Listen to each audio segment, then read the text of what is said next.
Assalamualaikum warahmatullahi wabarakatuh. Hai, bagaimana kabarnya? Semoga baik-baik saja ya.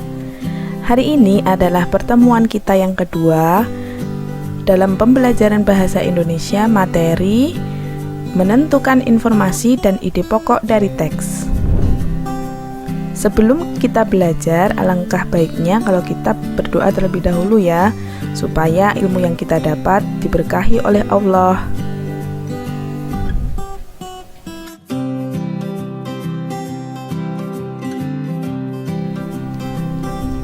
Nah, pesan Bu Ambar sebelum kalian melanjutkan menonton video ini, cermati setiap penjelasan yang Bu Ambar sampaikan dengan baik ya. Dan ingat, jangan di skip-skip ya videonya.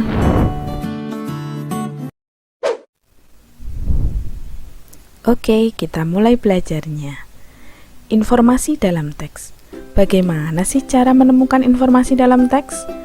Sering kalian diminta untuk membaca suatu teks, namun ketika ditanya apa sih isi teks tersebut, kalian malah menjawab tidak tahu, padahal kalian sudah membacanya loh.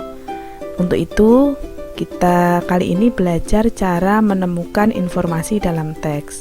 Bagaimana caranya? Caranya yang pertama yaitu baca keseluruhan teks tersebut. Ingat, membacanya dengan cermat dan dipahami isinya ya. Nah, setelah kalian membaca keseluruhan dari teks tersebut, coba kalian tentukan ide pokok setiap paragrafnya.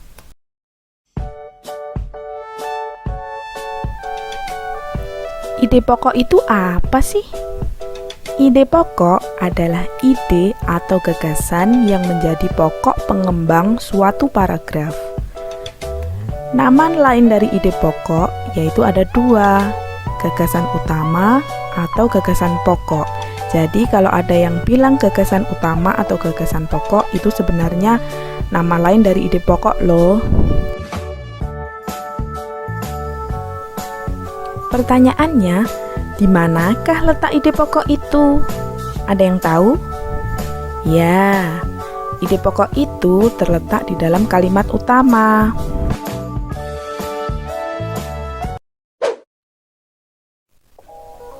Hah? Kalimat utama? Bagaimana cara menemukannya?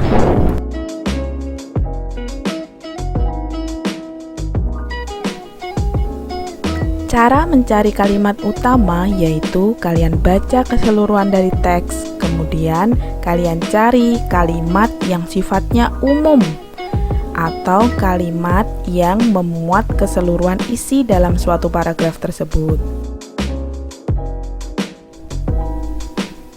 Dalam suatu paragraf, selain terdapat kalimat utama, juga terdapat kalimat penjelas. Ciri-ciri kalimat penjelas yaitu bersifat khusus. Kemudian kalimatnya itu berisi tentang menjelaskan atau mengembangkan dari kalimat utama. Oke, supaya lebih jelas kita langsung aplikasikan ke contoh ya. Di sini Bu Ambar punya satu paragraf. Kita baca bersama-sama ya. Salah satu bentuk tubuh yang paling banyak dimiliki oleh hewan air adalah bentuk rudal.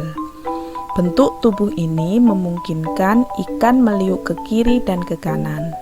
Bentuk tubuh yang seperti ini juga berfungsi untuk mengurangi hambatan pada saat bergerak di dalam air. Ekor dan sirip ekor yang lebar berfungsi untuk mendorong gerakan ikan dalam air. Nah, satu paragraf ini terdiri dari 4 kalimat yang ditandai dengan setiap kalimat diakhiri dengan tanda titik. Nah, ingat, ciri-ciri paragraf itu tulisannya menjorok ke dalam. Nah, dari teks yang sudah kita baca ini dapat kita cari apa kalimat utamanya. Ingat, kalimat utama tadi sifatnya umum, kemudian memuat keseluruhan isi dalam suatu paragraf. Mana yang masuk dalam ciri-ciri tersebut? Ya, Kalimat utamanya yaitu salah satu bentuk tubuh yang paling banyak dimiliki oleh hewan air adalah bentuk rudal. Jadi kalimat pertama pada paragraf tadi ya. Kemudian apa kalimat penjelasnya?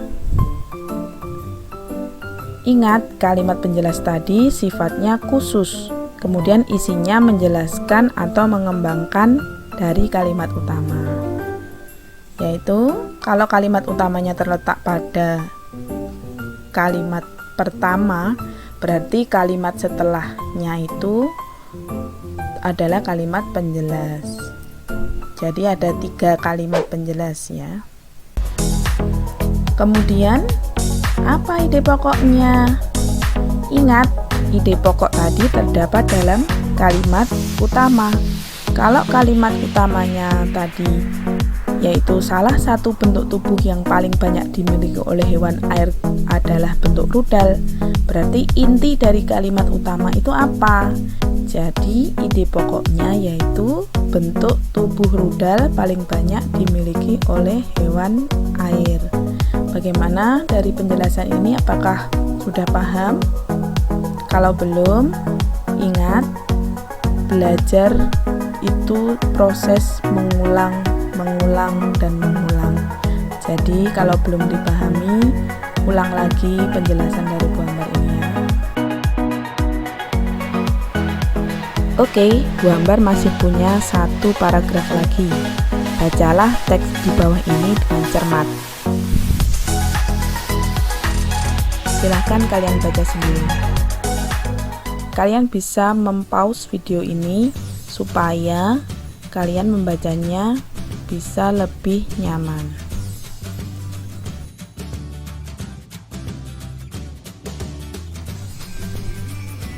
Oke.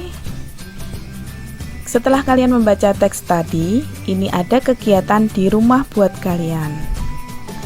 Ingat, kerjakan secara mandiri ya, supaya Bu Ambar tahu kemampuan kalian. Apakah kalian sudah memahami materi yang sudah Bu Ambar sampaikan atau belum?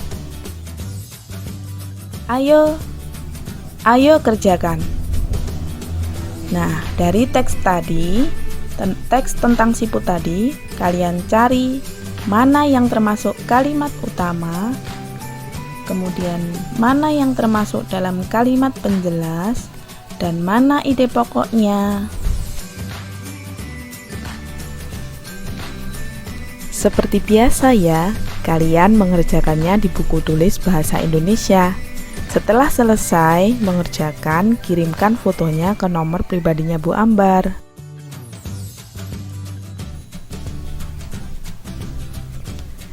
Sedikit ilmu yang saya bagikan hari ini, semoga bermanfaat dan dapat membantu kalian dalam memahami materi pembelajaran kita secara daring.